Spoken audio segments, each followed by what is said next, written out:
We don't do a report on wages and compensation. We term and say na the weak pillars then in making Sierra Leone accountable and effective. And the reason why we do this now because just 6 months after elections, we don't see this big public outcry will be over the 300% pay rise with the MP then demand. We see say it shows say there is some distrust between the public and the members of parliament. And if there is distrust between the public and members of parliament, you get concern for good governance of the country. So you see say after that one day, a lot of other groups then and interest groups then, like for example Labour Congress, the Teachers Union, and even junior doctors, and they all don't demand pay raise. So we realize say pay raise is very important. But underneath all of this, inside the last election, just after this election, 82% of the one then with them in a parliament in 2012, they not go back in a parliament in 2018. So if there is mistrust between the people of Sierra Leone and the MPs, they will see that MP turnover will get for increase by the next election. You talk about mistrust. What are the mistrust? After elections, where somebody can just say, no, this person I've been voted for, but I not believe again, I not believe her again. Now they make in every election a huge number of people and they talk say that former MP or that councillor with it now will not want her again. So now in mistrust, they not trust them for give them power, for let them lead them again. You say the people need to trust the MPs then for me then give them power again. So what's that the reason? Well, some people like feel say the MP they need to do waiting they elect. Some people like they feel say the work with the MP then they do,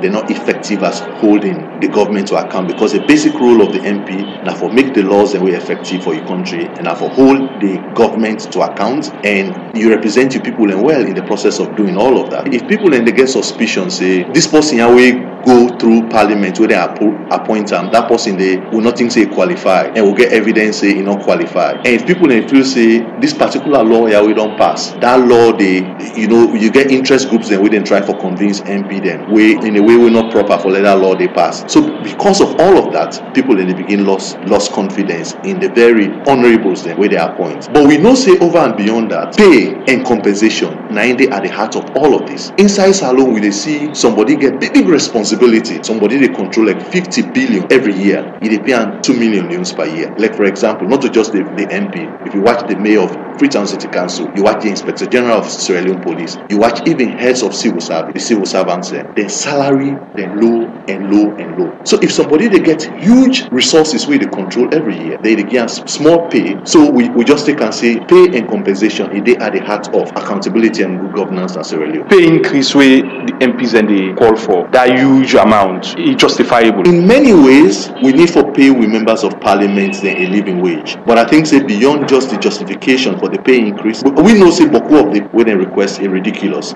But by and large, if you not pay MP then well, you just get what you pay for. At the moment, the current annual salary for MPs, and we look at all in compensation, the gross annual salary, then they get medical allowance right now, and they get vehicle allowance, then they get some constituency development costs, then they get sitting fees. We put all of that together. Waiting in the cost of Sierra Leone government per year is 65 billion.